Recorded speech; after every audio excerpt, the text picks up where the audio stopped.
Praise the Lord. நாளில் கூட நம் பாண்டேஜ் பிரேக்கர் கட்டுங்களையும் நுகங்களையும் உடைக்கும் ஜெபங்களில் கலந்து கொண்டிருக்கிறோம். இந்த நாளில் கர்த்தருடைய செய்தியை நாம் கேட்க நம்ம கண்களை மூடி ஆண்டவரிடத்தில், ஆண்டவரே எங்களோடு பேசுங்க என்று கேட்போம். Heavenly Father, we praise you Lord. அப்பா பரலோக தேவனே, இந்த நாளுக்காக நன்றி ஆண்டவரே. அப்பா எங்களோட பேசுங்க ஆண்டவரே, உங்களுடைய வார்த்தை மூலம் பேசுங்க ஆண்டவரே. கர்த்தாவே தேவரீர், அப்பா இந்த நாளில் கூட அப்பா இந்த கட்டுகளையும் நுகங்களையும் உடைக்கும் ஜெபங்களில் கர்த்தாவே தேவரீர், எங்களை சுற்றி இருக்கும் கட்டுகள் என்னவாய் இருக்கிறது, என்ன பிசாசின் கட்டுகள் இல்லை, எங்களுடைய சுயத்தினால் நாங்கள் எதெல்லாம் கட்டப்பட்டிருக்கிறோம் என்று நாங்கள் கற்றுக்கொள்ள கிருபை தாங்க ஆண்டவரே. அதை உடைத்து தகர்த்தெறிங்க ஆண்டவரே. இன்றைக்கு எங்களுக்கு விடுதலை தாங்க ஆண்டவரே. இந்த மாதத்தில் அப்பா கத்தாவே நாங்கள் விடுதலை பெற்று டெலிவரன்ஸ் பெற்று கத்தாவே தேவரீர் மாதத்தில் அப்பா கத்தாவே தேவரீர் அப்பா உண்மையை நோக்கி பார்த்து கத்தாவை விடுதலையோடு ஆராதிக்க எங்கள் பலத்தை தாங்க. நாங்களும் எங்கள் குடும்பங்களும் கத்தாவை உண்மையை நோக்கி பார்க்க கிருபை தாங்க ஆண்டவரே. இந்த நாளில் அப்பா நம்முடைய வார்த்தை மூலம் பேசுங்க, கற்றுத்தாங்க, ஆசீர்வதிங்க. இந்த ஜெபத்தை மீட்பர் ரட்சகர் ஆண்டவர் இயேசு கிறிஸ்துவின் வல்லமையில் நாமத்தில் வேண்டிக் கொள்கிறோம், ஜீவனுள்ள நல்ல பிதாவே. ஆமேன், ஆமேன். ஹல்லேலூயா, பிரைஸ் காட். பாருங்கள், ஆண்டவரை பார்த்து ஆண்டவரை பார்த்து ஒருவன் கேட்கிறான். ஒரு 2-3 கேள்வி இங்கே பரிசேயர் சரிசேயர் கேட்குறாங்க ஆண்டவரை பார்த்து.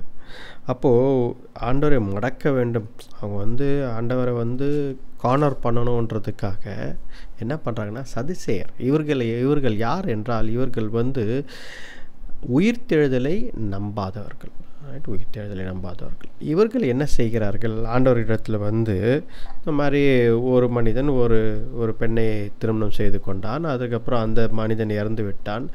இப்படி அவன் இறந்த பிறகு அவனுடைய தம்பி, அதுக்கு அடுத்த தம்பிட்டு 6 பேர் அவர்களை திருமணம் செய்தும் அவர்கள் எல்லாரும் மரித்து விட்டார்கள். அந்த பெண்ணும் மரித்து விட்டால் பரலோகம் செல்லும் பொழுது இந்த பெண்ணுக்கு யார் கணவனாய் இருப்பார் என்று இந்த ஒரு கேள்வியை அவர்கள் கேட்டார்கள். ஏனென்றால் அவங்கள பொறுத்த வரைக்கும் மேத்ஸ் 1 + 1 + 1 + 1 + 1 இப்போது இப்படி இருக்கும் பொழுது இது இது என்ற ஒரு லாஜிக்கல் திங்கிங் தான் அவங்களுடைய ஸ்பிரிச்சுவல் அண்டர்ஸ்டாண்டிங் இல்லாதவர்களாய் இருந்தார்கள்.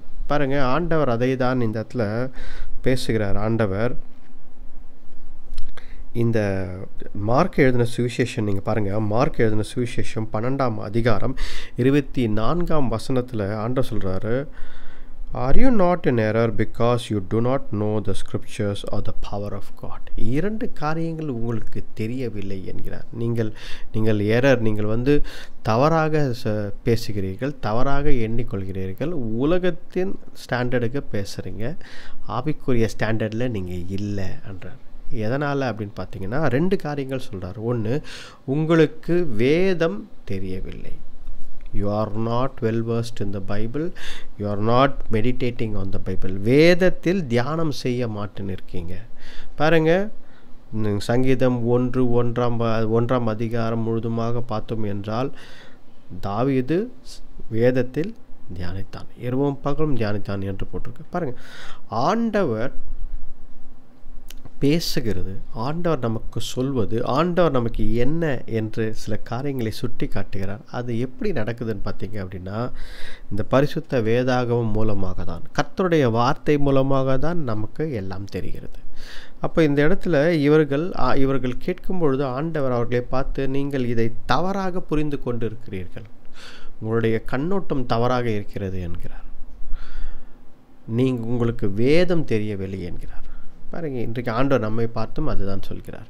ஏன் நம்மளுடைய வாழ்க்கையில் இவ்வளோ பிரச்சனைகள், போராட்டங்கள், ஏன் நம் வாழ்க்கையில் இவ்வளவு சந்திக்க வேண்டிய காரியமாக இருக்கிறது, மற்றவர்கள் போல் இல்லாமல் ஏன் நமக்கு இவ்வளவு போராட்டங்கள் அப்படின்னு பார்த்தோம் அப்படின்னா அதற்கு பதில் நமக்கு வேதத்தை படிக்கும் பொழுது தான் நமக்கு கிடைக்கும். நாம் என்ன செய்கிறோம், யாராவது சொல்லுவாங்க, எப்படியாவது நமக்கு தெரிய வரும்னு யோசிக்கிறோம். எப்படி நமக்கு தெரிய வரும்? ஆண்டவர் எதன் மூலமாக நம்மோடு பேசுகிறார்? How does God speak to us? How does God speak to us? If you see, God speaks to us through the word of God. கர்த்தருடைய வார்த்தை மூலமாக ஆண்டவர் நம்மோடு பேசுகிறார். நிறைய காரியங்கள் இருக்கிறது. இருந்தாலும் ஃபஸ்ட்டு பிரைமரி ஃபண்டமெண்டல், யாரை நீங்கள் கேட்டாலும், எந்த ஊழியக்காரையை நீங்கள் போய் கேட்டாலும், முதலாவது வேதத்தின் மூலமான ஆண்டவர் பேசுகிறார் என்று சொல்வார்கள். அப்படி மாறாக சொல்கிறார் என்றால் அது சரியான உபதேசம் அல்ல. நான் சொல்வதை கேளுங்கள், வேதம் சொல்வதை அடுத்து படித்து பாருங்கள் அப்படின்னு சொல்வதும் தவறு தான். ஏன் அப்படின்னா, ஃபஸ்ட் பைபிள், ஃபஸ்ட்டு தேவ வார்த்தை, காட்ஸ் வேர்ட் இஸ் ஃபஸ்ட். ஊழியக்கார் சொல்வார்கள், ஊழியக்காரருக்கு இல்லைன்னு சொல்லலை. ஆண்டவர் ஊழியக்காரர்கள் மூலமாக பேசுகிறார், இல்லை என்று சொல்லவில்லை. ஆனால் முதலாவது நீங்கள் வேதத்தை படிக்க வேண்டும். இப்போ நம்ம வாழ்க்கையில் வேதத்தை எந்த அளவுக்கு படிக்கிறோம்? ஆண்டவர் நமக்கு செய்யணும்னு யோசிக்கிறோம், ஆண்டவர் நமக்கு விடுதலை தரணும்னு யோசிக்கிறோம், ஆண்டவர் நம்ம வாழ்க்கையில் அற்புதங்களை செய்யணும்னு யோசிக்கிறோம் ஒரு பக்கம். ஆனால் மறுபக்கம் பார்க்கும் பொழுது நம்மளுடைய வாழ்க்கையில் எந்த அளவுக்கு நம்ம வேதத்தை படிக்கிறோம், ஆண்டவர் சொல்வதை கேட்கிறோம். பாருங்கள், நம்ம வாழ்க்கையில் நம்ம யார்கிட்ட அதிகமாக கோவப்படும்னா, யார் நம்ம சொல்ல கேட்காம போகிறாங்களோ. ஏதாவது தேவைன்னா மட்டும் வருவாங்க. அந்த மாதிரி ஆட்களை பார்த்துருக்கீங்களா? ஏதாவது தேவை, நம்ம பிள்ளைகளோ பேர பிள்ளைகளோ இல்லை நம்ம யார் இருந்தாலும் ஃப்ரெண்ட்ஸோ, ஏதாவது தேவைன்னா நம்மக்கிட்ட வந்து கேட்பாங்க, இதில் வேணும் எனக்கு. ஆனால் நம்ம சொன்னால் கேட்க மாட்டாங்க, நம்ம சொல்வதை கேட்க மாட்டாங்க, காதலோடு வாங்கிக்க மாட்டாங்க, அப்படியே போயின்னு இருப்போம். ஆனால் ஏதாவது பிரச்சனைன்னு வரும்போது வருவாங்க. இது யார் என்று பார்க்கும் பொழுது நீங்கள் யாரோ ஒருத்தர் யோசிக்கிறீங்க தானே, அந்த நபரே நீங்கள் தான், நான் தான். ஏன் அப்படின்னா, நம்ம தான் அந்த பர்சன். ஏன்னு பார்த்தீங்கன்னா, ஆண்டவர் தான் சொல்கிறார். ஆண்டவர் என்ன சொல்கிறார்னா, வேதத்தை உங்களுக்கு சரியாக நீங்கள் புரிந்து கொள்ளவில்லை, வேதத்தை நீங்கள் படிக்கவில்லை. வேதத்தை படித்தால் தானே ஆண்டவர் என்ன சொல்கிறாருன்னு தெரியும். வேதத்தில் தியானம் செய்தால் தானே ஆண்டவர் என்ன சொல்கிறாருன்னு நமக்கு புரிய வரும். ஓ, ஆண்டவரை இப்படி சொல்கிறீங்களா, ரைட்டு, நான் இந்த மாதிரி செய்கிறேன்னு. வேதத்தை படிக்காமல் தியானம் செய்யாமல் வாழ்க்கை வாழ்வது முட்டாள்தனமான ஒரு வாழ்க்கை. ரைட்டா? கண்ணை கட்டி நம்ம இந்த உலகத்தில் நடப்பது போல. ஏனென்றால் ஆண்டவருடைய வார்த்தை இல்லாமல் அங்கே வழி இல்லை, நமக்கு ஒரு வழியே பிறக்காது. அப்போ இந்த இடத்துல ஆண்டவர் அதை தான் சொல்கிறார், வேதத்தை படிக்கவில்லை, உனக்கு வேதமே தெரியாது, you don't know the scriptures அப்படின்றார். இன்றைக்கு ஆண்டவர் நம்மை பார்த்து அப்படி சொல்லக்கூடாது. காட் நம்மளை பார்த்தும், ஆண்டவர் நம்மளை பார்த்தும், உனக்கு வேதமே தெரியல, அதனால தான் உனக்கு புரியல அப்படின்னு சொல்லக்கூடாது. பாருங்கள், அதனால் இன்றைக்கு ஒரு முடிவு எடுப்போம். ஆண்டவரே, நான் வேதத்தை அதிகமாக தியானிக்கப் போகிறேன், அதிகமாக படிக்கப் போகிறேன். எனக்கு இருக்கிற நேரத்தில் அதிகமான நேரம் ஆண்டவர் உங்களுடைய வார்த்தையை படிப்பதுக்கு தான் கொடுப்பேன் என்று நீங்கள் ட்ரை பண்ணி பாருங்கள். ரைட்டா? ஏன்னா முக்கால்வாசி நிறைய பேர் என்ன சொல்கிறோன்னா, காலையில் நான் ரொம்ப அவசரமாக சாப்பாட்டெலாம் செஞ்சு வச்சுட்டு நான் அவசரமாக வேலைக்கு போகிறேன். சில பேர் என்ன சொல்கிறோம், நான் குழந்தைங்களாம் ட்ராப் பண்ணிவிட்டு அப்புறம் நான் வேலைக்கு போகிறேன், காலையில் எழுந்து என்னுடைய வேலைகளை ஆரம்பித்து செய்வதற்கே எனக்கு டைம் இல்லை, அவசரமாக. சரி, ரைட்டு, வேலை எல்லாம் முடிஞ்சுது. 8 hours work, 9 hours work, 10 hours work maybe. வீட்டுக்கு 5 மணி, 6 மணி, 7 மணி, 8 மணி, 9 மணி, 10 மணி, இந்த மாதிரி வரிசையாக வரோம் வீட்டுக்கு. அப்படி வரும்பொழுது நம்ம என்ன சொல்கிறோம் அப்படின்னா, பயங்கர டயர்டாக இருக்கே, வந்த உடனே வீட்டில் கொஞ்சம் சாப்பாடு சாப்பிட்டு தூங்கிட்டேன். உடனே இந்த வேலை இருந்தது, இந்த வேலையெல்லாம் நான் முடிக்கணும், இந்த பாத்திரம்லாம் கழுவிக்கணும், அதெல்லாம் செய்யணும், அந்த வேலையெல்லாம் நான் செஞ்சேன். ரைட். அப்புறம் பசங்களுக்கு படிக்க வச்சேன். ரைட். அப்போ பாருங்கள், ஆண்டவருக்கான நேரம் எங்கே இருக்கிறது அப்படின்னு பார்த்தீங்கன்னா, எல்லா நேரமும் ஆண்டவருக்கு கொடுக்க முடிந்த நேரம்தான். ஆனால் நம்ம தான் அதுக்கு உருவாக்கணும். பார்த்தீங்களா? கரெக்டாக. we have to create a space and a time for God. ஆண்டவருக்கான ஒரு நேரத்தை கொடுக்க வேண்டும், அந்த நேரத்தை உருவாக்க வேண்டும் உங்கள் வாழ்க்கையில். நீங்கள் கடைசி வரைக்கும் நம்ம புலம்பினே தான் இருப்போம். ஐயோ, ஆண்டவருக்கு ஒரு நேரத்தை கொடுக்கணும், ஜெபிக்கணும்னு யோசிக்கிறேன், ஜெபிக்க முடியல, பைபிள் படிக்கணும்னு யோசிக்கிறேன், படிக்க முடியல, ஒரு 1/2 hour உட்காந்து பைபிள் படிக்கணும்னு யோசிக்கிறேன், முடியலன்னு சொல்லினே இருப்போமே தவிர கடைசி வரைக்கும் இது செய்யவே மாட்டோம். ஏன் அப்படின்னா, நாம் முயன்று ஆண்டவருக்குன்னு ஒரு ஸ்பேஸும் ஒரு டைமும் கொடுத்தா தான் அது வாழ்க்கையில் நடக்குமே தவிர அதை தாண்டி நடக்கவே நடக்காது. அப்போ இன்றைக்கு நம்ம ஒரு முடிவு எடுப்போம். ஆண்டவர் நம்மை பார்த்து சொல்லக்கூடாது, உனக்கு வேதமே தெரியல, உனக்கு ஒன்றுமே புரியல, நீ முட்டாள்தனமாக ஒரு வாழ்க்கை வாழ்கிற அப்படின்னு சொல்லக்கூடாது. அப்போ இந்த நேரத்தில் நாம் ஒரு ஒரு ஒரு முடிவு எடுப்போம். ஆண்டவரே, என்னை சுற்றி நிறைய கட்டுகள், போராட்டங்கள், பிரச்சனைகள் நிறைய இருக்குது. ஆனால் நீ இதன் மத்தியில் எனக்கு நேரமும் இல்லை. ஆனால் நான் நிறைய டைம் வந்து வேஸ்ட்டாக வீணாக காரியம் செய்கிறேன். இன்றைக்கி நான் என்ன செய்ய போகிறேன் அப்படின்னா, இந்த காரியம் எல்லாம் மத்தியில் இந்த டைமை உங்களுக்காக அலாட் பண்ணி, இந்த நேரத்தில் நான் ஜெபிக்க போகிறேன், பைபிள் படிக்க போகிறேன் அப்படின்னு இந்த டைமை அலாட் பண்ணி செய்ய போகிறேன். எனக்கு உதவி செய்யுங்க. இதை பிசாசு இந்த நேரத்தில் என்னை வந்து டிஸ்டர்ப் பண்ணாதபடி என்னை பாதுகாத்துக்கொள்ளுங்க அப்படின்னு கேளுங்க ஆண்டவர்கிட்ட. ரைட்? அப்படி கேட்கும்பொழுது என்ன ஆகுது அப்படின்னு பார்த்தீங்க அப்படின்னா, ஒரு நேரம் நமக்கு இது ஆண்டவருக்கான நேரம் என்று ஒதுக்க முடியும். ரைட்டா? ஏன்னா நிறைய பேர் நம்ம இப்போ என்ன யோசிக்கிறாங்கன்னா, ஜெபிக்கிறதுக்கு ஒரு நேரம் ஒதுக்கணுமா? நம்ம போகும்போதே அப்படி ஜெபிச்சுனே போவோம். நம்ம ஒர்க் பண்ணும்போதே அப்படியே ஜெபிச்சுனே ஒர்க் பண்ணுவோம். அதெல்லாம் தவறு கிடையாது, நத்திங் ராங், அது நல்ல இது தான். பட் ஆனால் always should have a private moment with God. Right? ஒரு ப்ரைவசி இருக்கணும், ப்ரைவேட் மூமெண்ட் இருக்கணும், கர்த்தரோடு ஒரு நேரம் இருக்கணும். 10 வார்த்தை பேசினா கூட, 2 நிமிஷம் பேசினா கூட ஆண்டவரோட ப்ரைவேட்டாக சில காரியங்களை நீங்கள் பேசணும். அதுக்கான நேரத்தை ஒதுக்கணும். Hallelujah, praise God. பாருங்கள், இன்னொரு காரியம் என்னென்னா, and the power of God அப்படின்றார் ஆண்டவர்.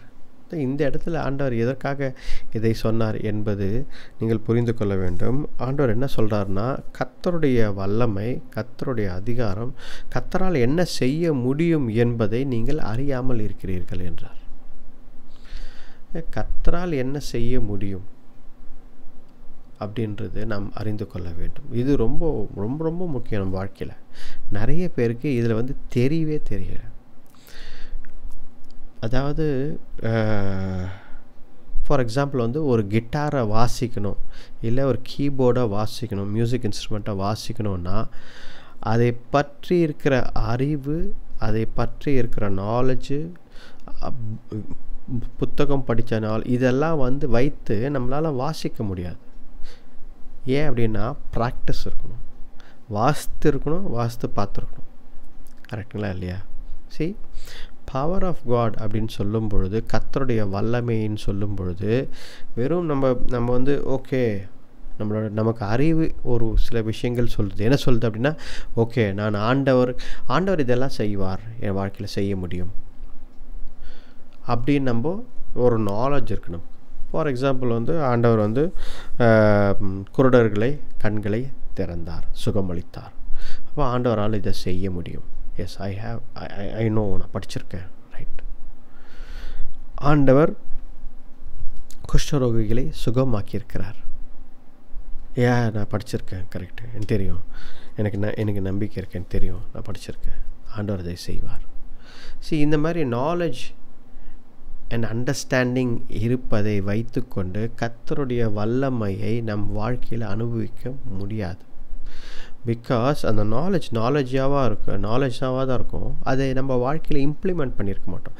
அதை எடுத்து நம் வாழ்க்கையில் செயல்பட்டால்தான் நம் வாழ்க்கை மாறும். கரெக்டுங்களா?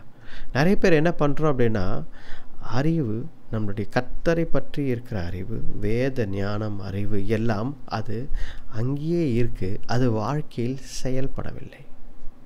வாழ்க்கையில் செயல்படாததால், விசுவாசத்துடன் நாம் நடக்காமல் போவதால் என்ன நடக்கிறது? ஆண்டவர் சொல்ல, முட்டாள்தனமான வாழ்க்கை வாழ்கிறீங்க, உங்களுக்கு கர்த்தருடைய வல்லமை உங்களுக்கு தெரியல என்றார். You don't understand the power of God. கர்த்தருடைய வல்லமை உங்களுக்கு புரியவில்லை. கர்த்தருடைய வல்லமை புரிந்து இருந்தால் இந்த மாதிரி ஒரு கேள்வி நீங்கள் கேட்டிருக்க மாட்டீங்க அப்படின்ற ஆண்டவர். பாருங்க, ஒரு கேள்வியை கேட்கிறார்கள். ஆண்டவரை மடக்கி அவரை வந்து எப்படியாவது ஒரு தவறான ஒரு பதில் சொல்வாரான்றதுக்காக அவர் கார்னர் பண்ணுறாங்க. ஆனால் ஆண்டவர் சொல்வது இதுதான், வேதமும் உனக்கு தெரியல, கர்த்தருடைய வல்லமையும் உனக்கு தெரியல அப்படின்றார். இன்றைக்கு இந்த மாதிரி ஒரு பதிலை நம்ம பார்த்து ஆண்டவர் சொல்லக்கூடாது. உனக்கு என்னுடைய பவர், என்னுடைய வல்லமை உனக்கு புரியவே இல்லையே. ஏன் அழுது கொண்டே இருக்கிறாய்? ஏன் நீ ஜெபித்து சுகத்தை பெற்றுக்கொள்ளக்கூடாது? ஆண்டவரால் செய்ய முடியும் நீங்கள் நம்புகிறீங்க. அப்போ ஏன் நீங்கள் ஜெபித்து உங்களுக்கு சுகத்தை நீங்கள் பெற்றுக்கொள்ளக்கூடாது? ஒரு வயிற்று வலியோ, முட்டி வலியோ, இடுப்பு வலியோ, தலைவலியோ, இல்லை ஏதோ ஒரு சிக்னஸோ, இல்லை ஒரு கேன்சரோ, நீங்கள் ஏன் ஆண்டவரிடத்தில் ஜெபித்து, ஆண்டவர் இது எனக்கு சுகமாக்குங்கள் என்ற விசுவாசத்துடன் கர்த்தருடைய வல்லமையை அறிந்து இதை ஏன் கேட்கக்கூடாது?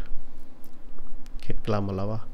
இல்லை மற்றவர்களுக்காக ஜெபிக்கிறீர்கள் என்றால் இவர்களுக்கு சுகமாக்குங்க ஆண்டவரே என்று நாம் ஏன் கேட்கக்கூடாது? கேட்கணும். ஏன் அப்படின்னா, if we don't ask, right, நாம் கர்த்தருடைய வல்லமையை சரியாக புரிந்து கொள்ளாத ஜனங்களாக இருக்கிறோம். We don't understand the power of God. Understanding the power of God is very important. அது விசுவாசம் இருந்தால்தான் நம்மால் செய்ய முடியும். பாருங்கள், கர்த்தரால் என் கடன் பிரச்சனைகள் எல்லாம் மாற்ற முடியுமா? நம்ம கடன் வாங்கி நம்ம மாட்டினுப்போம். ஆண்டவர் என்ன சொல்லுவார்? ஏன் இதுக்கெல்லாம் இந்த கடன்லாம் வாங்கி அனாவசியமாக மாட்டின்னு இருக்கீங்க அப்படின்னு தான் நம்மளை பார்ப்பார் எப்போவுமே. ஏன்னா கடன் வாங்க சொல்வது ஆண்டவர் அல்ல, நம்மளாக தான் அது கடன் வாங்கி முயற்சி எடுத்து செய்கிறோம், இல்லைன்னு சொல்லலை. பட் ஆனால் அதை அடைக்கும் பொழுது ஆண்டவர் நோக்கி பார்க்குறோம். ஆண்டவரே, இந்த கடன் பிரச்சனை ரொம்ப பிரச்சனையாக இருக்குது, தயவுசெய்து நான் இதை அடைச்சிட்டு வெளியே வரணும், ஆண்டவரே எனக்கு உதவி செய்கிறேன் நம்ம கேட்குறோம். கரெக்டுங்களா? அப்படி கேட்கும் பொழுது ஆண்டவர் சொல்வது இதுதான், என் வல்லமையை நீ புரிந்து கொள்ளாமல் இருக்கிறாயே என்று.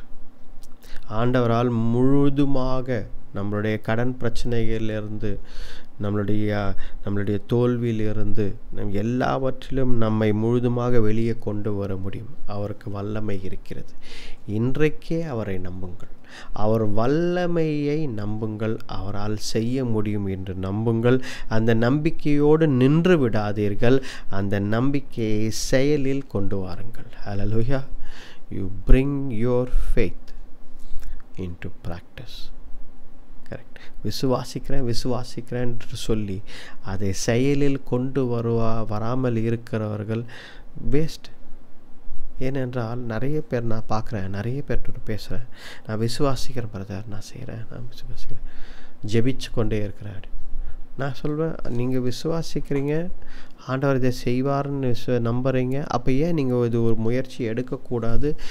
ஏன் ஆண்டவர் இந்த சயின்ஸ்லாம் கொடுத்துருக்கிறாரு, ஆண்டவர் அடையாளங்களை கொடுத்துருக்கிறார், ஏன் நீங்கள் இந்த முயற்சி எடுத்துக்கூடாது? ஏனென்றால் ஆண்டவர் தான் சொல்கிறார் தெளிவாக, இந்தமாரி செய்யுங்கன்னு. இல்லை பார்த்தீங்க அப்படின்னா ஆண்டவர் பேசுகிறாரு, நான் இன்னும் அடையாளங்களுக்காக வெயிட் பண்ணுறேன். பாருங்கள், அடையாளங்கள் எவ்வளோ கேட்டாலும் ஆண்டவர் கொடுத்துன்னு தான் இருப்பார், கடைசி வரைக்கும் இன்னும் கொடுப்பார், இல்லைன்னு சொல்லலை. ஆனால் விசுவாசம் இல்லாமல் ஆண்டவருக்கு முன்னாடி போய் நிற்பது அது சரியாக இருக்குமான்னு யோசித்து பாருங்கள்.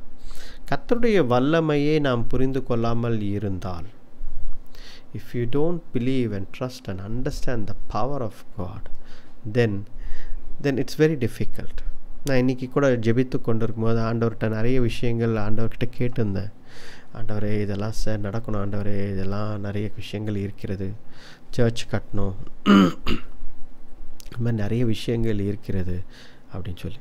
அப்பொழுது என்னோட ஆண்டவர் பேசுகிறாரு, எனக்கு தெளிவாக தெரியுது. மோசேயுடைய காரியத்தை காட்டுறாரு. அந்த மோசே இதே தான் ஆண்டவர் மோசே வந்து, ஆண்டவரே இவர்கள் எல்லாம் நான்வெஜ்ஜு கேட்குறாங்க, கறி கேட்குறாங்க, நான் எங்கே போட்டோம், என்ன பண்ணோன்னு தெரியல, என்ன பண்ணிட்டோன்னு சொல்லுங்கள் ஆண்டவரே அப்படின்னு கேட்கும்போது ஆண்டவர் என்ன சொல்கிறார் அப்படின்னா, ஏன் போய் கொடு, அவங்களுக்கு கொடு, நீ போய் கொடு அப்படின்றார். மோசேக்கு ரொம்ப ஆச்சரியம். ஆண்டவரே, நான் எங்கே ஆண்டவரே போய் கொடுக்குறது இவங்களுக்கு? நம்மக்கிட்ட இருக்கிற ஆடு, நம்மக்கிட்ட இருக்கிற மாடு, நம்மக்கிட்ட கேட்டில், இதெல்லாம் அடித்து சாப்பிட்டா கூட ஒரு நாள் 2 நாளில் எல்லாமே காலி ஆகிடுமா ஆண்டவரே? அவ்வளோதான் அவங்களுக்கு வரும், தினந்தோறும் எப்படி ஆண்டவரை கொடுக்க முடியும் அப்படின்னு சொல்லி மோசே சொல்வார். பாருங்கள், எனக்கும் ஆண்டவர் நான் இது ஜெபித்து கொடுக்கும்போது ஆண்டவர் என்னோட இது பேசினார். ரைட்டா? நான் ஜெபித்தது என்னிடத்தில் இருக்கும் ரிசோர்ஸை வச்சு, என்னிடத்தில் இருப்பதை வைத்து நான் ஆண்டவரை இதெல்லாம் செய்து கொடுங்க ஆண்டவரேன்னு கேட்குறேன். அப்போ ஆண்டவர் என்னோட பேசும்போது என்னோட பேசுகிறாரு, உன்னிடத்தில் இருப்பதை வைத்து நீ கேட்குற, தட் உன்னுடைய கால்குலேஷன் இதுதான். ஆனால் மோசேவும் அப்படி தான் செஞ்சான். மோசேவும் அவன்கிட்ட இருந்ததை வைத்து அவன் இதுதான் இருக்குது ஆண்டவரே சொன்னான். பேதுரும் சீஷர்களும் ஆண்டவரிடத்தில் வரும்பொழுது 5 அப்பம் 2 மீனை கொண்டு வந்து கொடுத்து, இதுதான் ஆண்டவர் இருக்குது, இதை வைத்து என்ன பண்ணணும்னு தெரியல, ஆனால் இதுதான் இருக்குது அப்படின்னு கொடுத்தார்கள். ஆனால் நல்ல விஷயம் என்ன அப்படின்னா, எல்லாரும் ஆண்டவரிடத்தில் போய் சொன்னார்கள். இன்றைக்கி நல்ல விஷயம் நானும் என்ன காலையில் பண்ணேன் அப்படின்னா, ஆண்டவரிடத்தில் போய் சொன்னேன். பாருங்கள், கர்த்தருடைய வல்லமையை அறிந்து கொள்ளாமல் இருப்பது தவறு. ஏனென்றால் ஆண்டவர் உடனே மோசையை பார்த்து என்ன சொல்கிறார் அப்படின்னா, மோசே என் கை குறுகி விட்டதா, இஸ் மை ஹேண்ட் ஷார்ட், என் கை குறுகி விட்டதா, என்னால் இந்த ஜனங்களை எல்லாம் போஷிக்க முடியாது நீ நினைக்கிறியா அப்படின்னு கேட்குறாரு. ஒன்று மோசேக்கு ஒரு ஆச்சரியம், ஆண்டவர் என்னடா அது, ஆண்டவர் இப்படி ஒரு பதில் சொல்லிட்டாரு அப்படின்னு. அப்போ தான் ஆண்டவர் சொல்கிறாரு, நான் காடைகளை வர வைக்கிறேன் அப்படி சொல்லிவிட்டு, அடுத்த நாள் காலையில் பார்த்தீங்க அப்படின்னா கடலிலிருந்து ஒரு காற்றை உருவாக்கி கடலிலிருந்து காடைகளை அந்த கேம்ப் ஃபுல்லாக விழ வைக்கிறார். அதை மனிதனால் செய்திருக்க முடியாது, இம்பாசிபிள். மனித ஞானத்திற்கு எட்டாத ஒரு காரியமாக இருக்கிறது. ஆனாலும் செய்தார். ரைட். இன்றைக்கும் அதை தான் எனக்கும் உணர்த்தினார். உனக்கு வேணும் அப்படின்னா நான் எப்படி வேணால் செய்வேன், உனக்கு வேணும் அப்படின்னா நான் எப்படி வேணால் செய்வேன். இப்படி தான் செய்யணும்னு அவசியம் கிடையாது. வானத்திலிருந்து மன்னாவை கொடுத்தவர், கடலிலிருந்து காற்றை உண்டாக்கி காடையை கொடுத்தவர் ஆண்டவர். உனக்கு வேணும்னா நான் எப்படி வேணால் செய்வேன், உனக்கு வேணும்னு கேளு, அவ்வளோ. அதை விசுவாசி, கர்த்தருடைய வல்லமையை விசுவாசி. இந்த காலையில் நான் அதான் படித்து கொண்டிருந்தேன், அதான் ஜெபித்து கொண்டேன், அதுதான் உங்களோட ஷேர் பண்ணுறேன். ஆண்டோடைய வல்லமையை நம் சந்தேகப்படக்கூடாது. We should not doubt the power of God. ஆண்டவரால் செய்ய முடியும், ஆண்டவர் எனக்கு செய்து கொடுப்பார் அப்படின்னு இன்றைக்கு விசுவாசிங்கள். அப்பொழுதுதான் ஆண்டவரை பார்த்து ஆண்டவர் என்ன சொல்கிறாரு, பரலோகத்தில் நீங்கள் போனீங்க அப்படின்னா அங்கே திருமணம் அதெல்லாம் நடக்க போகிறதில்லப்பா. நீங்கள் பரலோகத்துக்கு போனீங்க அப்படின்னா மற்றவர்கள் அடையாளம் உங்களுக்கு தெரியும், அடையாளம் கண்டுபிடிக்க முடியும், இன்னாருன்னு அடையாளம். ஆனால் அங்கே திருமணமோ அதெல்லாம் எதுவும் இல்லை, தனித்தனி நபர்களாக தான் இருப்பீர்கள். எப்படி தேவ தூதர்கள் இருக்கிறார்களோ அப்படி தான் ஆண்டவர் சொல்கிறார், like the Angeles in heaven. தேவ தூதர்களின் வாழ்க்கை எப்படி இருக்கோ, எப்படி கர்த்தரை துதிப்பதற்கும் கர்த்தருடைய பணியை செய்வதற்கும் அவர்கள் வாழ்க்கையை ஒப்பு கொடுத்திருக்கிறார்களோ, அதை போல தான் உன் வாழ்க்கையும். அங்கே போய் இதெல்லாம் ஒரு பிரச்சனையாக இருக்காது, இதெல்லாம் பண்ண மாட்டீங்க, திருமணமோ அது இது, குழந்தைகள் பிள்ளைகள் என் பிள்ளைகள், அது அவர்கள் யார் என்பதை நீங்கள் தெரிந்து கொள்வீர்கள், அறிந்து கொள்வீர்கள், ஓ இவர்கள் தான் என்று. ஆனால் அதோடு முடிந்தது. கர்த்தருக்கு ஆண்டவர் தான் முக்கியம். அந்த இடத்துல ஆண்டவரை தான் நாம் சேமிப்போம், ஆண்டவருக்கான பணிகளை தான் நாம் செய்வோம். ஏனென்றால் தேவ தூதர்களைப் போல என்று சொல்லும் பொழுது தேவ தூதர்களும் இன்றைக்கும் என்ன செய்து கொண்டிருக்கிறார்கள், இவர் பெரியவர், அவர் சிறியவர், இவருக்கு இந்த போஸ்ட் இருக்குது, அவருக்கு அந்த போஸ்ட் இருக்குது, அவர் மெசஞ்சரு, இவர் ஹீலிங் பர்சன், இப்படிலாம் அவர்கள் ஒருத்தரை பார்த்து கொண்டு ஒருத்தர் இப்படிலாம் செய்து கொண்டில்லை. ரைட்டா? அவர்களுக்கு எல்லாருக்கும் தெரியும், தேவதூதர்களுக்கு எல்லாருக்கும் தெரியும், நாம் கர்த்தருடைய பணியை செய்வதற்காக உருவாக்கப்பட்டிருக்கிறோம். கர்த்தருடைய பணியை செய்வதில் மிகுந்த மகிழ்ச்சி அடைகிறோம். கர்த்தருடைய பணிதான் என் வாழ்க்கையில் முக்கியம் என்பதை அவர்கள் தெரிந்தவர்கள். அதை போல தான் ஆண்டவர் இன்னைக்கு நம்மக்கிட்ட சொல்கிறாரு, நீங்கள் தேவ தூதர்களைப் போல இருப்பீர்கள். அப்படின்னா என்ன அர்த்தம்? கர்த்தருடைய பணிதான் நமக்கு முக்கியம். பரலோகத்தில் இருந்தாலும் சரி, இந்த பூமியில் இருந்தாலும் சரி, கர்த்தருடைய பணிதான் நமக்கு முக்கியம், கர்த்தருடைய வார்த்தை தான் நமக்கு முக்கியம். கர்த்தர் என்ன சொல்கிறாரோ அவர் அதன்படி செய்வது தான் நம்ம வாழ்க்கையின் கடமையாக இருக்கிறது. ஸோ இதை சொல்லும் பொழுது தான் ஆண்டவர் சொல்கிறார், ஆண்டவர் இறந்து போனவர்களின் தெய்வம் மட்டும் அல்ல.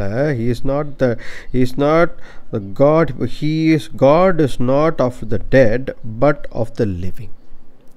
இறந்து போனவர்களின் தெய்வம் மட்டும் அல்ல அப்படின்னு சொல்கிறாரு.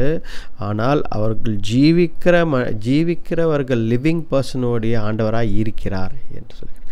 அப்படின்னா என்ன? ஆபிரகாம், ஈசாக்கு, யாக்கோபு இன்றைக்கும் ஜீவிக்கிறார்கள், இன்றைக்கும் காத்து கொண்டிருக்கிறார்கள், ஆண்டவருடைய வருகைக்காக காத்து கொண்டிருக்கிறார்கள். நம்மளுடைய தகப்பன்மார்கள், தாத்தாக்கள் எல்லாரும் ஆண்டவருடைய வருகைக்காக, எல்லா ஆத்துமாக்களும் கர்த்தருடைய வருகைக்காக காத்து கொண்டிருக்கிறார்கள். இதுதான் ஆண்டவர் நமக்கும் சொல்கிறார். இந்த உலகத்தில் நாம் எதை எவ்வளவு சேர்த்து வச்சாலும் அது மனிதனுக்கு பத்துறதில்லை. சரிங்களா? இன்றைக்கி கூட பாருங்கள், இப்போ இந்த போன வாரம் வார் நடந்தது. அந்த வார் நடக்கும்பொழுது எனக்குள்ள ஒரு தாட் என்ன அப்படின்னா, பாருங்கள், இந்த வார் நடக்கும்பொழுது இந்த பார்டரில் இருந்தவங்க எல்லாமே அவர்கள் வீட்டை விட்டு தூரம் வெக்கேட் பண்ணிட்டாங்க. எவ்வளோ பேர் பங்களா வீடு கட்டியிருந்தாலும் சரி, அந்த வீட்டில் அவங்களால வாழ முடியல. அவங்கள வெக்கேட் பண்ணி தூர இடங்களில் கொண்டு போய் வச்சுட்டாங்க. இதெல்லாம் நீங்கள் செய்யக்கூடாது, அதெல்லாம் செய்யக்கூடாது. ஃப்ளைட்டெல்லாம் கேன்சல் ஆகிடுச்சு.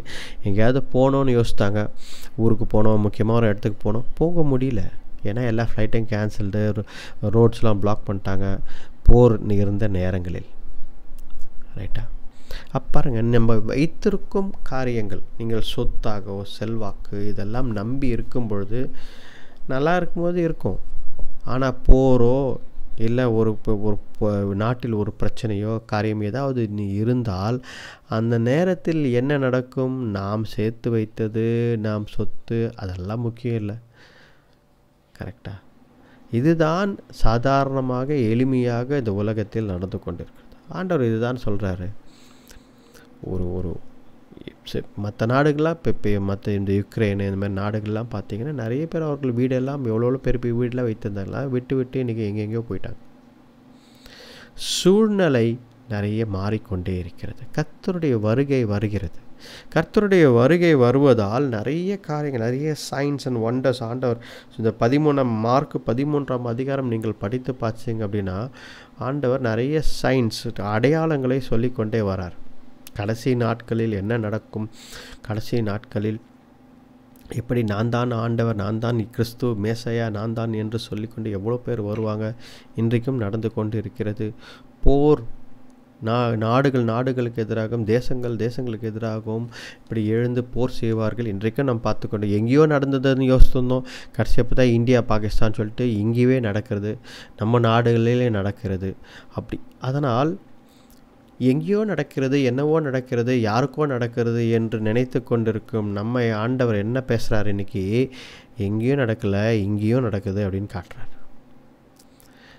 ஒரு நாள், ஒரு நிமிஷம், ஒரு ஹவர் இல்லை, எல்லாமே மாறுறதுக்கு வாய்ப்பு இருக்குது.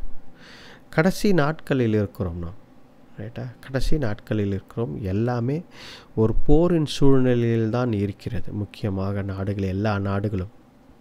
அதனால் ஆண்டவர் சொல்வது இதுதான், கர்த்தருடைய வல்லமையை புரிந்து கொண்டு வேதத்தை அறிந்து கர்த்தருடைய பிள்ளைகளாய் நாம் வாழ வேண்டும். ஆண்டவர் நம்மை போஷிப்பார். ஆண்டவர் ஜீவனுள்ள தேவன். அவர் ஜீவனுள்ள தேவனின் பிள்ளைகள். அவர் யாரெல்லாம் இன்றைக்கும் ஜீவிக்கிறார்கள் என்று பார்த்தால், நாம் இறந்து போனோன்னு நினச்ச ஆத்துமாக்களும் இன்றைக்கும் இருக்கிறது. சரீரம் மட்டும்தான் அழிந்திருக்கிறது. இந்த உலகத்தில் மண்ணுக்கு மண்ணாய் சரீரம்தான் அழிந்திருக்கிறே தவிர நம்முடைய ஆத்துமா இன்னும் கூட ஆத்துமா ஆண்டவருடைய வருகைக்காக காத்து கொண்டிருக்கிறது. சரிங்களா? வேதத்தில் நிறைய இடங்களில் ஆண்டவர் நமக்கு சுட்டி காட்டியிருக்கிறார். ஆத்துமா காத்து கொண்டு இருக்கிறது ஆண்டவருடைய வருகைக்காக. அந்த வருகையும் ரொம்ப நாள் இல்லை, ரொம்ப சீக்கிரமாக இருக்கிறது. அப்போது இந்த நாட்களில் பொண்ணுக்கு, பொருளுக்கு, மற்ற காரியங்களுக்கு ரொம்ப முக்கியத்துவம் செலுத்துவது அவசியம் இல்லை. கர்த்தர் என்ன சொல்கிறாரோ அதை செய்தாலே அது மிகப்பெரிய ஆசீர்வாதம் உங்கள் வாழ்க்கையில். நம்முடைய வாழ்க்கையில் ஆண்டவர் ஏன் நம்மை முன்குறித்திருக்கிறார்? Why has God chosen us? God has chosen us so that He can establish and perform His purpose in your life. இந்த உலகத்தில் சில காரியங்களை செய்ய வேண்டும் என்று நினைக்கிறார். அதை நம்மளை வைத்து தான் நம்மளுடைய வாழ்க்கையை வைத்து தான் அவர் அதை செய்து முடிக்க வேண்டும் என்று திட்டமிட்டிருக்கிறார். நம்ம ஒரு வேளை அதை செய்ய மாட்டோம்னு சொன்னால் அந்த வாய்ப்பு அந்த ஒரு பெரிய கிரேட் ஒர்க் என்ன பண்ணுவார்னா வேறு யாருன்னா கொடுத்துருவார். அப்போது நாம் ஒப்பு கொடுத்து ஆண்டவருக்கு ரெடியாக இருக்கணும். ஆண்டவரே, நான் எல்லாவற்றையும் செய்ய தயாராக இருக்கிறேன், நான் என் வாழ்க்கையை ஒப்பு கொடுக்கிறேன், இதை தான் செய்வேன் அதை தான் செய்வேன்னு கிடையாது, எல்லாவற்றையும் நான் ஒப்பு கொடுக்கிறேன், நான் உமக்காக செய்ய தயாராக இருக்கிறேன். அப்போது முக்கியமான காரியம் என்ன அப்படின்னு பார்த்தீங்கன்னா, எப்படி ஆண்டவருக்காக ஒப்பு கொடுத்து ஆண்டவருக்காக இந்த ஒரு வாழ்க்கையை வாழ முடியும் அப்படி பார்த்தீங்கன்னா, ஆண்டவரை நேசித்தால் மட்டும்தான். If you love your God, கர்த்தரை நீ நேசித்தால் மட்டும்தான் இதை செய்ய முடியும். ஆண்டவரை நேசிக்காமல் ஏதோ ஒரு கிறிஸ்தவ வாழ்க்கையை வாழ்ந்தால் உன்னால் கர்த்தருடைய சித்தத்தின்படி வாழ்வது கடினம். இட் வில் பிகம் ஹார்டர், ரொம்ப கஷ்டமாயிடும். ஒவ்வொரு நாளும் போராட்டமாக போகிற மாதிரியே இருக்கும். போராடி ஜெயிக்கிற சூழ்நிலை இருக்கும். ஏன் அப்படின்னு பார்த்தீங்க அப்படின்னா, ஆண்டவருடைய சித்தம் நமக்கு கசப்பாக இருக்குது, ஆண்டவருடைய சித்தம் நமக்கு வெறுப்பாக இருக்குது.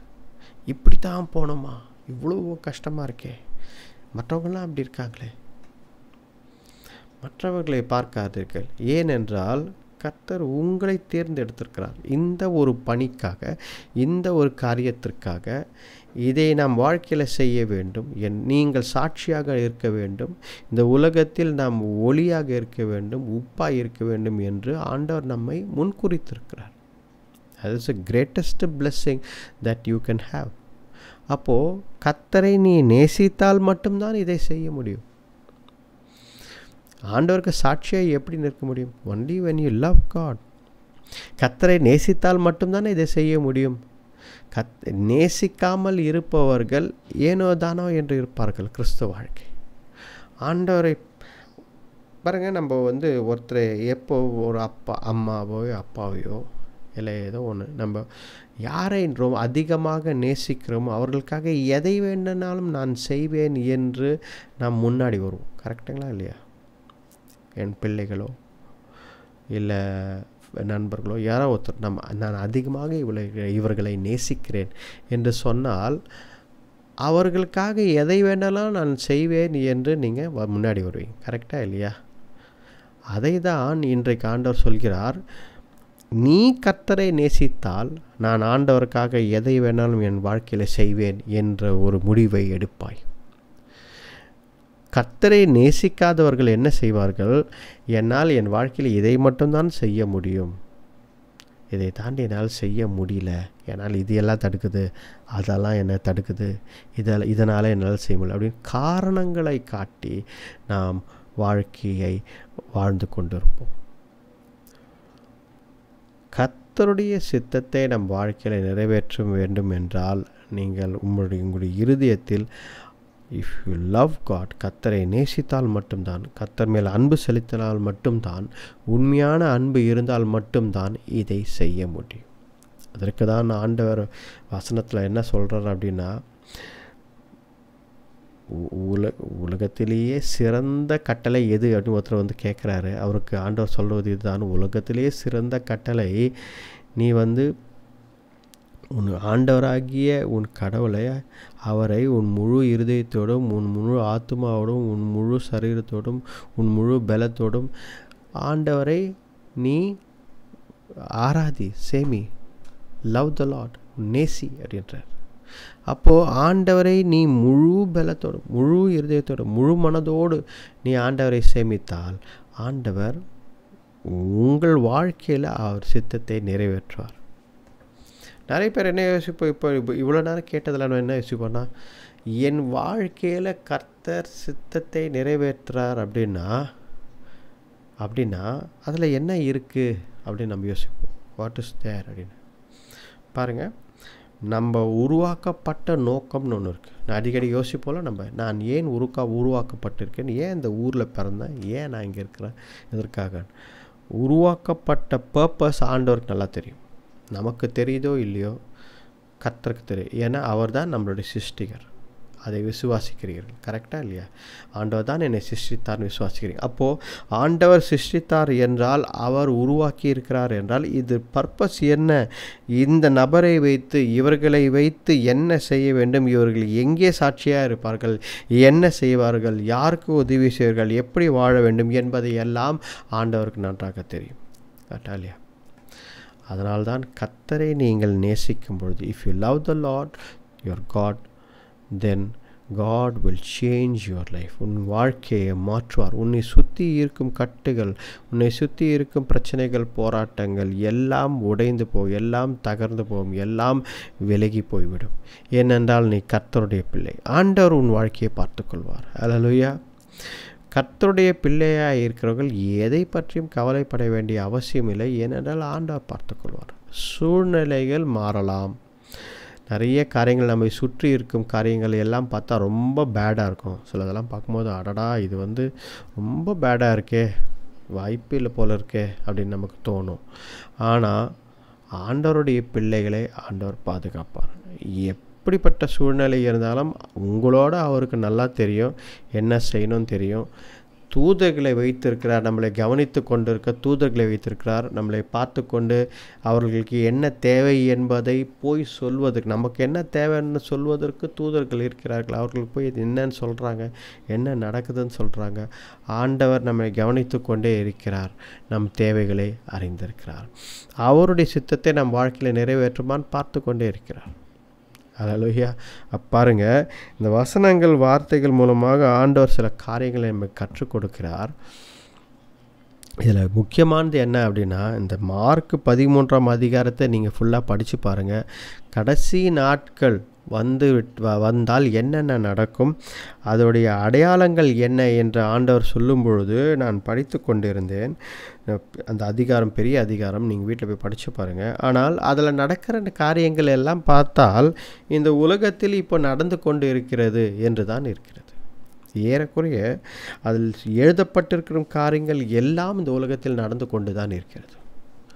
அப்போ இது நிச்சயமாக கடைசி காலங்களாக தான் இருக்கிறது. எப்போ வருவார் ஆண்டவர் என்பது தெரியாது. ஆனால் ரகசியமாக வந்து விடுவார், எதிர்பார்க்காத நேரத்தில் வந்து விடுவார் என்று வேதம் சொல்கிறது. மார்க் 13ஆம் அதிகாரத்தில் நீங்கள் பார்த்தீங்கன்னா, எதிர்பார்க்காத அந்த அவர் நோபடி நோஸ் அப்படின்னு போட்டிருக்கு. 32ஆம் மார்க் 13ஆம் அதிகாரம் 32ஆம் வசனத்தில் பார்த்தீங்க அப்படின்னா, அந்த நேரமும் காலமும் யாருக்கும் தெரியவில்லை, பிதா ஒருவரே அறிவார், ஆனால் அது வெகு சீக்கிரமாக இருக்கிறது என்று சொல்கிறார். ஹல்லேலூயா. இப்போ இன்றைக்கு நாம் ஆண்டவரை நேசிக்கிறோம், ஆண்டை பற்றி கொண்டு வாழ வேண்டும் என்றால் முக்கியமாக ஒரு 3 காரியங்களை நான் உங்களுக்கு சொல்லியிருக்கேன். இன்றைக்கி நாம் பார்த்துருக்கோம். என்ன அப்படின்னா, முதல்ல வேத அறிவு, வேத ஞானம், வேதத்தை தியானிக்க வேண்டும். கர்த்தருக்கான ஒரு நேரத்தை உங்கள் வாழ்க்கையில் ஒதுக்குங்க. எவ்வளோ பிஸியான டைமாக இருந்தாலும், எவ்வளோ பிஸியாக நீங்கள் இருந்தாலும் கர்த்தருக்கான ஒரு நேரத்தை ஒதுக்குங்கள். அடுத்தபடியாக என்ன, கர்த்தருடைய வல்லமையை அறிந்து கொள்ளுங்கள். Understand the power of God and believe, have faith and walk in it. ரைட்டா? விசுவாசிப்பது மட்டுமல்ல, அறிந்து கொள்வது மட்டுமல்ல, கர்த்தருடைய வல்லமையை அறிந்து விசுவாசத்தில் நடப்பதே முக்கியம். ரைட்டா? கர்த்தர் எனக்கு செய்வார், கர்த்தர் வல்லமையானவர், அவருக்கு இது பிசாசின் மேல் அதிகாரம் இருக்கிறது, இந்த உலகத்தின் மேல் அதிகாரம் இருக்கிறது, என்னுடைய வாழ்க்கையின் மேல் அதிகாரம் இருக்கிறது, அவர் எனக்கு செய்வார் என்று விசுவாசத்தில் நடந்து காட்டுங்கள். அல்லேலூயா. 3ஆம் காரியம் பார்த்தோம் என்றால், ஆண்டவர் சொல்கிறார் அவரை நேசிக்க வேண்டும். கர்த்தரை நேசிக்காமல், இருதயத்தின் ஆழத்தில் நம் உண்மையான நேசம், பாசமும் அன்பும் இல்லாமல் ஆண்டவரை உண்மையாய் சேமிக்க முடியாது. ஆனால் இந்த நாட்களில் ஆண்டவரை நம்ம அவரை பின்பற்றி நடக்க வேண்டும். அவருக்காக ஒரு வாழ்க்கை நாம் வாழ வேண்டும். ஏனென்றால் இது கடைசி நாட்களாக இருக்கிறது. ஆண்டவர் இந்த நாட்களில் நம்மை பாதுகாத்து வழிநடத்துவாராக. ஜெபிப்போம். ஆண்டவரை நோக்கி பார்த்து ஜெபிப்போம். பரிசுத்த தேவனே அப்பா உம்மை துதிக்கிறோம் கர்த்தாவே. ஹalleluya hallelujah praise God hallelujah praise the Lord. ஸ்தோத்திரிக்கிறோம் ஸ்தோத்திரிக்கிறோம் ஸ்தோத்திரிக்கிறோம் ஸ்தோத்திரிக்கிறோம். கிருபையும் இரக்கமுள்ள தேவனே, இரட்சகரே, மீட்பரே, பரிசுத்தரே, நேற்றும் இன்றும் என்றும் மாறாதவரே அப்பா. ஹalleluya praise God praise God praise God. அப்பா உம்மால் ஆகாத காரியம், உம்மால் கூடாத காரியம் ஒன்றும் இல்லை அப்பா. இந்த நேரத்தில் கூட அப்பா எங்களை சுற்றி இருக்கும் கட்டுகள் யாவும் உடைங்க ஆண்டவரே. இயேசுவே உம்முடைய வல்லமையுள்ள நாமத்தினாலே ஜெபிக்கிறோம் கர்த்தாவே தேவரே. எல்லா சுகவீனம், பலவீனம், வியாதிகளின் கட்டுகளை ஆண்டவர் இயேசு கிறிஸ்துவின் வல்லமையுள்ள நாமத்தினாலே கடிந்து அப்புறப்படுத்துகிறோம், விலகுகிறோம் ஆண்டவர். ஹalleluya. ஆண்டவரே, இது உம்முடைய சரீரம், இது கிறிஸ்துவின் சரீரம், இது கிறிஸ்துவின் ஆலயம், பரிசுத்த ஆவியானவருடைய ஆலயம். ஹalleluya.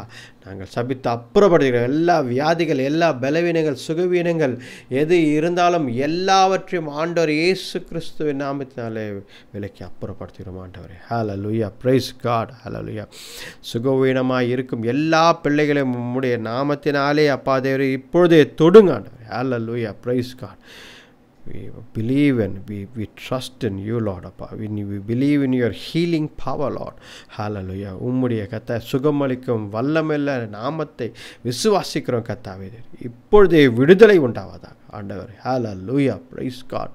அதே போல் ஆண்டவரே கர்த்தாவே, ஃபினான்ஷியல் கட்டுகளில் மாட்டிக்கொண்டு, கடன் பிரச்சனைகளில் மாட்டிக்கொண்டு இருக்க ஜனங்களை நினைக்கிறோம் ஆண்டவர் தேவரீர். அப்பா தேவரீர், இந்த நேரத்தில் கூட இந்த மாதத்தில் எல்லா கர்த்தாவே கடனிலிருந்து வெளியே வர நீர் கிருபைத்தாங்க. அதற்கேற்ற கர்த்தாவே அப்பா தேவரீர் பண பலத்தை தாங்க, உதவியை செய்யுங்க ஆண்டவரே.